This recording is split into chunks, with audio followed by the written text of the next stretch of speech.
വീട്ടിലോട്ട് വിളിക്കുന്നേ. Hello, good morning. അപ്പം നമുക്ക് നമ്മുടെ രാവിലത്തെ കുക്കിംഗ് പരിപാടിയിലേക്ക് പോകാമല്ലോ. അങ്ങനെ എന്തായാലും ഇന്നും ഒരു മോർണിംഗ് വ്ലോഗ് ഇടാമെന്ന് വിചാരിച്ചു കേട്ടോ. ഒരുപാട് രാവിലെ ഒന്നുമല്ല, ഇപ്പം കുഞ്ഞിന് പോകാത്തത് കൊണ്ട് അവനിപ്പോൾ വീട്ടിലാണ് 2 ദിവസം കൊണ്ട് നിൽക്കുന്നത്. അതുകൊണ്ട് ഞാൻ ഇച്ചിരി താമസിച്ചാണ് എഴുന്നേറ്റത്. ഏകദേശം ഒരു 8-9 മണിയായെന്ന് തോന്നുന്നു. അപ്പോൾ ഫസ്റ്റ് തന്നെ ഞാനിപ്പോൾ കട്ടനിടും. അപ്പം കട്ടനിടുമ്പം അനുശേട്ടൻ കട്ടനേ കുടിക്കത്തുള്ളൂ. ഇപ്പം ഞാനും കട്ടനായി. കാരണം ഈ പാല് മാത്രമല്ല, നമ്മൾ ഈ വെളിയിൽ നിന്നൊക്കെ ഉള്ള ഫുഡ് കഴിച്ച് ഇപ്പം ഭയങ്കര വണ്ണവും ആയി, ഭയങ്കര അസുഖങ്ങളും കാര്യങ്ങളും ഒക്കെ ആയതുകൊണ്ട് ഞാൻ കട്ടനിലേക്ക് മാറി. കട്ടൻ കുടിക്കുന്നത് കുറച്ച് നല്ലതാണ്, നമ്മൾ കുറച്ച് മെലിയാനൊക്കെ സഹായിക്കുമെന്നാണ് ഞാനിങ്ങനെ കേട്ടത്. ഒന്ന് ട്രൈ ചെയ്ത് നോക്കട്ടെ. അങ്ങനെ രാവിലെ താണ്ട കട്ടനൊക്കെ കൊണ്ടുകൊടുത്തു. പുള്ളി നല്ല അടിപൊളി ഒരു സിനിമ കണ്ടുകൊണ്ടിരിക്കുന്നു രാവിലെ തന്നെ.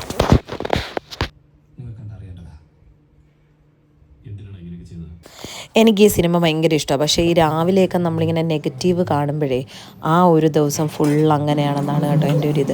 പിന്നെ ഇന്നലെ വൈകുന്നേരം ഞങ്ങൾ എടുത്തതിൻ്റെ ബാലൻസ് കുറച്ച് അപ്പമാവും ഉണ്ട്. പിന്നെ ഞാൻ ഇന്നലെ ഉണ്ടാക്കിയ സാമ്പാറും ഉണ്ട്. അപ്പോൾ ഇന്നത്തെ നമ്മുടെ സ്പെഷ്യൽ നല്ല അപ്പവും സാമ്പാറുമാണ് കേട്ടോ.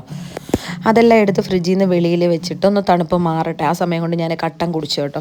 കട്ടൻ്റെ കൂടെ ഞാൻ ഇന്ന് നമ്മുടെ ഈ സീഡ്സ് ഉണ്ട്, നമ്മുടെ പംകിൻ സീഡ്സൊക്കെ ഞാനിങ്ങനെ വാങ്ങിച്ച് വെച്ചിട്ടുണ്ട്. അപ്പോൾ അതിൻ്റെ കുറച്ചും കഴിക്കും, അതുപോലെ തന്നെ ഈ കട്ടനും കൂടെ കുടിക്കും. അപ്പോൾ രാവിലെ നമ്മുടെ ബ്രേക്ക്ഫാസ്റ്റ് അങ്ങനെ അങ്ങ് പോവും. പിന്നെ കുറച്ച് കഴിയുമ്പോൾ കുറച്ച് നേരം നമുക്ക് വിശക്കത്തില്ലല്ലോ.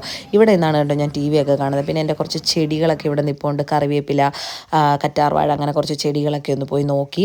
അത് കഴിഞ്ഞിട്ട് അനുശേട്ടൻ്റെ കൂടെ ഇതുപോലെ വന്നിരുന്ന് ഞങ്ങൾ ചായയും കുടിച്ചുകൊണ്ട് ഇങ്ങനെ TV ഒക്കെ ഉണ്ട്. ജോലിയൊക്കെ ഉള്ള സമയത്ത് ഇങ്ങനെ ഇരിക്കാനൊന്നും പറ്റത്തില്ല. സുഖമാണോ? അച്ഛാ കഴിച്ചോ? കഴിച്ച് മേളിൽ എന്തിനു പോന്ന്?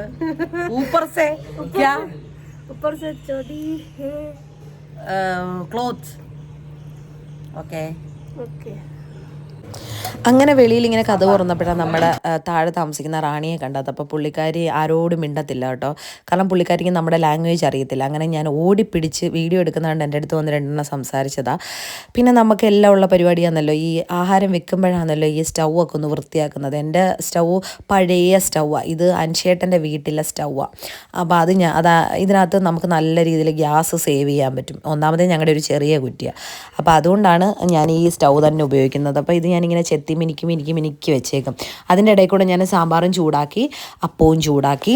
അപ്പം നമ്മുടെ രാവിലത്തെ പരിപാടിയൊക്കെ അങ്ങ് ഒതുങ്ങി. പിന്നെ ചോറ് ഇന്നലത്തെ ഇരിപ്പുണ്ടായിരുന്നു, അത് തിളപ്പിച്ചൂറ്റി. പിന്നെ ഇന്നലത്തെ തന്നെ ചമ്മന്തി ഇരിപ്പുണ്ടായിരുന്നു, ഉണക്കമീനുണ്ടായിരുന്നു. ഇപ്പം മീൻ കഴിക്കാത്തതുകൊണ്ട് ഭയങ്കര ശോകം, ഉണക്കമീനൊക്കെ വെച്ച് അഡ്ജസ്റ്റ് ചെയ്യുക. അങ്ങനെ ഉണക്കമീൻ ഉണ്ടായിരുന്നു, അതൊക്കെ വെച്ച് നമ്മുടെ ഇന്നത്തെ പരിപാടി ഞാനങ്ങ് സെറ്റാക്കി. പിന്നെ ഒരു കോവയ്ക്ക മെഴുക്കുവരട്ടിയും കൂടെ പെട്ടെന്ന് അങ്ങ് ഉണ്ടാക്കി കേട്ടോ. അപ്പോൾ ഇതാണ് എൻ്റെ കുക്കിങ്. എനിക്ക് ഈ കുക്കിങ് ഇഷ്ടമാണ്. എന്തെങ്കിലുമൊക്കെ ഇങ്ങനെ നല്ല രീതിയിൽ ഉണ്ടാക്കാനൊക്കെ ഇഷ്ടമാണ്. പക്ഷേ ചില സമയത്ത് ഭയങ്കര മടി പിടിച്ചിരുന്ന് കഴിഞ്ഞാൽ പിന്നെ എനിക്കൊന്നും എന്നെ കൊണ്ട് പറ്റത്തില്ല. ഇപ്പം രാവിലെ എല്ലാം ആയതുകൊണ്ട് എനിക്ക് ഭയങ്കര സന്തോഷമാണ്. എല്ലാം ആയല്ലോ. അപ്പം ഞാൻ പാത്രമൊക്കെ കഴുകി അവിടെ എല്ലാം ഇങ്ങനെ വൃത്തിയാക്കി നീറ്റാക്കി അങ്ങ് ഇടും. അപ്പോൾ അത് കഴിഞ്ഞിട്ട് പിന്നെ അപ്പമായി, സാമ്പാറായി. പിന്നെ ഞങ്ങൾ 2 പേരും കൂടെ സിനിമയും കണ്ടുകൊണ്ട്, ആ സിനിമയല്ല കേട്ടോ, വേറെ സിനിമ കണ്ടുകൊണ്ട് ഞങ്ങൾ പെട്ടെന്ന് ഫുഡൊക്കെ കഴിച്ചു. അപ്പോൾ എൻ്റെ പെട്ടെന്നുള്ള കുക്കിംഗ് പരിപാടിയൊക്കെ രാവിലേക്ക് അത്രേ ഉള്ളായിരുന്നു കേട്ടോ. ഉച്ചയ്ക്ക് കഴിക്കാനും പിന്നെ അതിൻ്റെ ബാലൻസൊക്കെ ഉള്ളായിരുന്നു. പിന്നെ നമ്മൾ പെട്ടെന്ന് വെളിയിലോട്ട് ഇറങ്ങി. ഇനിയൊന്ന് ഇപ്പോൾ ഹോസ്പിറ്റലിൻ്റെ അടുത്ത് നിൽക്കുക. അങ്ങനെ നമ്മുടെ കുക്കിംഗ് പരിപാടിയൊക്കെ കഴിഞ്ഞിട്ട് ഞങ്ങൾ നേരെ വൈകുന്നേരം വെളിയിലോട്ട് ഇറങ്ങി. നേരെ വന്നത് നമ്മുടെ വാഗമൺ റൂട്ടിലാണ് കേട്ടോ. നമ്മൾ നിപ്പിലുള്ള തീരുമാനങ്ങളൊക്കെയാണ്. അങ്ങനെ എല്ലാവരെയും കൂടെ പറക്കിയിട്ട് നമ്മൾ ഇത് വളഞ്ഞെങ്ങാനം വാട്ടർഫാൾസ് ഇല്ലേ, അവിടെയാണ് നമ്മൾ. നല്ല വാട്ടർഫാൾസ് ആയിരുന്നു, നല്ല അടിപൊളി. വെള്ളം കുറച്ച് കൂടുതലുണ്ട്. നമ്മൾ ചില സമയത്ത് വരുമ്പോൾ വെള്ളം കുറവായിരിക്കും, ചില സമയത്ത് വരുമ്പോൾ കലക്കലായിരിക്കും. ഇപ്പം നല്ല രീതിയിൽ വെള്ളം വന്നിട്ടുണ്ട്. പിന്നെ അവിടെ നിന്ന് നല്ല അടിപൊളി ഒരു ചായ കുടിച്ച്. അപ്പം ഞങ്ങളുടെ അനിയനാണ് അപ്പുറത്തിരിക്കുന്ന കണ്ണൻ. അവനെ വിളിച്ചിട്ട് ഞങ്ങൾ പറഞ്ഞു പത്തനംതിട്ടയിൽ പോയി നമുക്ക് ചായ കുടിക്കാമെന്ന്. അവനത് എക്സ്പെക്റ്റ് ചെയ്ത് വന്നിട്ട് അവനെ കാണിച്ചത് നമ്മൾ വാഗമണ്ണിൽ അടിപൊളി ഇതായിരുന്നു. പക്ഷേ രാത്രി ആയതുകൊണ്ട് നമുക്കൊന്നും കാണാൻ പറ്റത്തില്ല. പക്ഷെ നല്ല മഞ്ഞ്, കോട, ഇതുപോലൊരു ചായ ഒക്കെ കുടിച്ച് കഴിഞ്ഞാൽ നല്ല. ഇത് ഫ്രഷ് വാട്ടർ ആട്ടോ, മേളിൽ നിന്ന് വരുന്ന നല്ല ഫ്രഷ് വാട്ടറാണ്.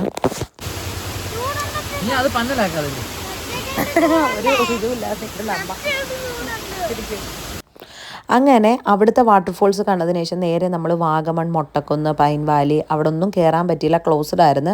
അതെല്ലാം കണ്ട് നമ്മൾ ഈരാറ്റുപേട്ടയ്ക്ക് ഇറങ്ങുന്ന ഒരു സ്ഥലത്ത് ഇതുപോലൊരു വലിയൊരു പാറ ഉണ്ടായിരുന്നു. അപ്പോൾ അതിനോട് ചേർന്നൊരു കടയുണ്ട്, അവിടെ നിർത്തി. ഇതിന് തുമ്പിക്കൈ പാറ, അതായത് തുമ്പിക്കൈയുടെ ഷേപ്പിലാണ് ഈ പാറ പോകുന്നത്.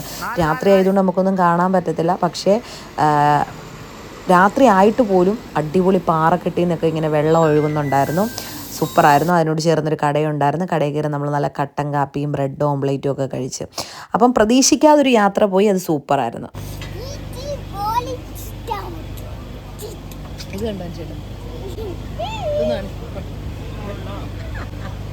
ഇപ്പൊ ഒരു സൂചി കൊണ്ടൊരു കുത്തു കൊടുത്താലേ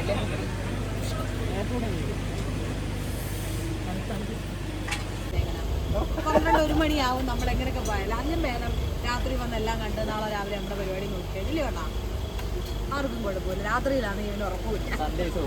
അതെ, കറക്റ്റ്. അമ്മയുടെ ഒരു കൈ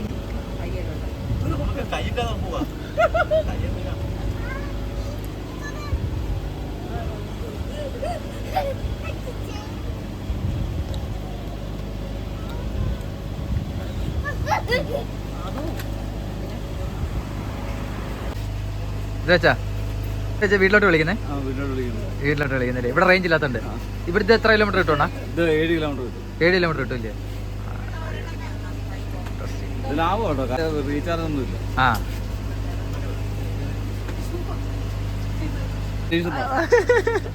ഓക്കെ ഓക്കെ. ആ എടുത്തോളാം പോക്കോ, എടുത്തോളാം പോ. ആ ഇത് ഗ്ലാസ് ഫ്രിഡ്ജ്. ഒന്നാമത്തെ എന്റെ വീട്, രണ്ടാമത്തെ ഗ്ലാസ് ഫ്രിഡ്ജ്. ഗ്ലാസ് ഫ്രിഡ്ജ് എല്ലാം സിപ്പ് ലൈൻ. സിപ്പ് ലൈൻ്റെ 3 മേളത്തെ ഐസ് വണ്ടി. 4 എനിക്കൊരു ടൗണിലൊരു ഷോപ്പുണ്ട്, അവിടുത്തെ.